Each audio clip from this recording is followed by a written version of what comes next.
Como sair da subjetividade e conseguir avaliar de modo mais fidedigno a dor em cães? Esse foi o tema que surgiu aqui na página essa semana, sobre avaliação de dor em cães e também como fazer a utilização de escalas de avaliação. Então vamos lá. Hoje nós vamos comentar a respeito da utilização da escala de Glasgow para avaliação de dor aguda em cães. O que seria essa dor aguda? Ela pode ser cirúrgica, médica, inflamatória, traumática, ou seja, não se aplica apenas à utilização pós-operatória, tá? Essa ferramenta, ela não é apenas para uso do anestesista, ela também deve ser para o médico clínico, para o pessoal que está lá no internamento, para avaliação do plantonista. Então, nós precisamos difundir esse tipo de técnica de avaliação. Mas por que é tão importante a gente padronizar a avaliação? Para sair da subjetividade. Porque se eu olho para um paciente e tento imaginar se ele está com dor, eu acho que está sem dor. Pode ser que um outro médico veterinário venha e olhe para o mesmo paciente no mesmo momento e ache que ele não tem dor. E assim a gente fica muito no subjetivo, no eu acho que. E quando a gente faz a utilização de uma ferramenta de avaliação, a gente consegue padronizar a maneira que estamos avaliando, levando em consideração realmente a demonstração física do paciente. E dessa maneira quantificar essa dor em leve, moderada, intensa. E outra coisa muito importante, a partir da hora que nós somos treinados a fazer a utilização dessas tabelas, a maneira como a gente olha para o nosso paciente para a identificação da dor muda completamente, tá? A gente consegue ter um olhar muito mais crítico, um olhar muito mais atencioso, levando em consideração parâmetros que antes nós não utilizávamos. Então vamos lá, o que é a tabela, o que é a escala de avaliação de Glasgow?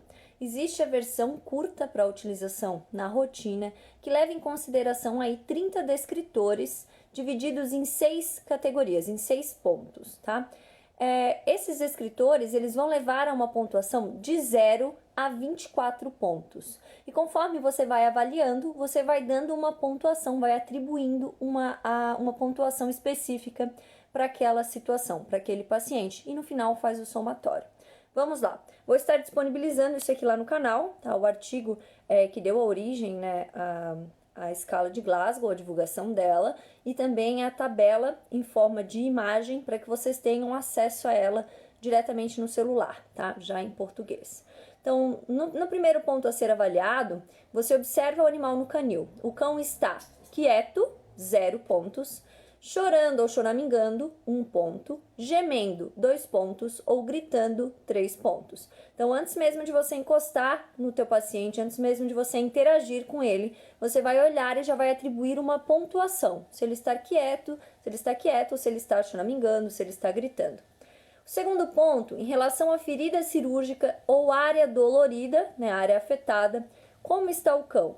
0 pontos se ele estiver ignorando qualquer ferida ou área dolorida, 1 ponto se ele estiver olhando para o local, 2 pontos lambendo a ferida ou área dolorida, 3 pontos coçando a ferida ou área e 4 pontos, né, mordendo a ferida ou área. Então a gente já tem aqui 2 avaliações, olhamos o paciente, atribuímos uma pontuação de acordo com como ele está se comportando dentro do canil. Uma segunda avaliação é a gente olhando também o paciente sem interagir com ele, sem tocar nele, observando qual é o seu comportamento em relação à área afetada. Nisso nós já temos 2 pontuações. O terceiro ponto a ser avaliado é o passeio com a guia para fora do canil. Então você vai retirar o animal do canil ou do local onde ele está para fazer com que ele caminhe e você consiga avaliar a postura, a locomoção. Se o teu animal ele estiver incapacitado de caminhar por causa da fratura, por causa da cirurgia, enfim, ele não pode caminhar por causa dessa limitação, você exclui esse ponto de avaliação, tá? Esse terceiro ponto de avaliação, e o resgate também vai ser ajustado, tá? Mas eu vou comentar sobre a pontuação no resgate mais pra frente. Então, se o seu paciente ele não pode levantar e andar, você exclui essa avaliação. Se ele consegue, você pega a guia e ao se levantar ou andar, o cão está normal, 0 pontos, claudicando, 1 ponto, anda devagar ou relutante, 2 pontos, anda duro, 3 pontos e 4 pontos se ele se recusa a se movimentar. tá? Então, mais um ponto de avaliação, super simples de ser realizado, né? Quarto ponto a ser observado, aqui a gente vai fazer uma aplicação de pressão leve ao redor da ferida cirúrgica, então nós vamos tocar no local afetado, tá? Em torno de 5 centímetros ao redor, né, deste local afetado. Se o animal não reage, não faz nada, 0 pontos. Se ele olha ao redor, 1 ponto. Se ele foge, 2 pontos. Se ele rosna ou protege a área, 3 pontos. Se ele tenta morder, 4. E se ele chora, se ele grita, 5 pontos, tá? Então, aqui a gente consegue observar já a reação do paciente em relação àquela área dolorida, aquela área afetada. Quinto ponto de avaliação, estamos lá quase no final, avaliação geral do paciente, né? O paciente está feliz e contente ou feliz e animado, aquele paciente que você tira para passear no canil, né? E já vê que ele está feliz, que vai dar uma voltinha ou algo do tipo, ele não está preocupado com a área afetada, né? Então ele pontua 0 pontos. Ele pontua 0, né? Se ele está quieto, pontua 1, indiferente, não responsivo ao ambiente, 2, nervoso, ansioso ou medroso, 3 e 4 pontos, deprimido ou não responsivo à estimulação. E por último, o sexto ponto de observação, o cão está confortável, 0, sem posição, 1, inquieto, 2, arqueado ou tenso, 3 e rígido, 4 pontos. Então, avaliando esses 4 pontos, esses 6 pontos que nós comentamos até agora, nós vamos conseguir observar se esse paciente está com dor ou não. Como que funciona? Depois da gente observar esses 6 pontos, esses 30 descritores, e atribuir para o nosso paciente uma nota dentro de cada uma dessas observações, nós vamos fazer um somatório. Na primeira avaliação ele pontuou 1, na segunda avaliação ele pontuou 2, né, no segundo item.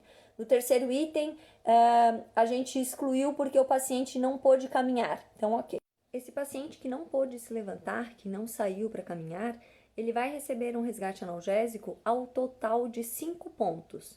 Então, o resgate analgésico para ele passa a ser, a partir da nota 5, já recebe, já se atribui a ele uma dor moderada. Se esse paciente sair para caminhar e pontuar todos os 6 itens de avaliação, o resgate analgésico acaba sendo preconizado com 6 pontos. Então, se ao total somar 6 pontos, a gente já pode estar pensando num resgate analgésico para esse paciente, considerando ele com uma dor moderada, certo? Então, esse paciente que foi avaliado, ele pode chegar a uma pontuação de 24, né, aquela dor extrema, onde ele acaba pontuando um máximo em cada uma dessas avaliações, desses itens avaliatórios, ou ele pode pontuar 0, aquele paciente que está confortável, sem dor, sem nenhuma manifestação durante o internamento, certo? Então, espero que essas dicas tenham servido para que vocês comecem a colocar em prática a utilização da escala de avaliação de dor de Glasgow.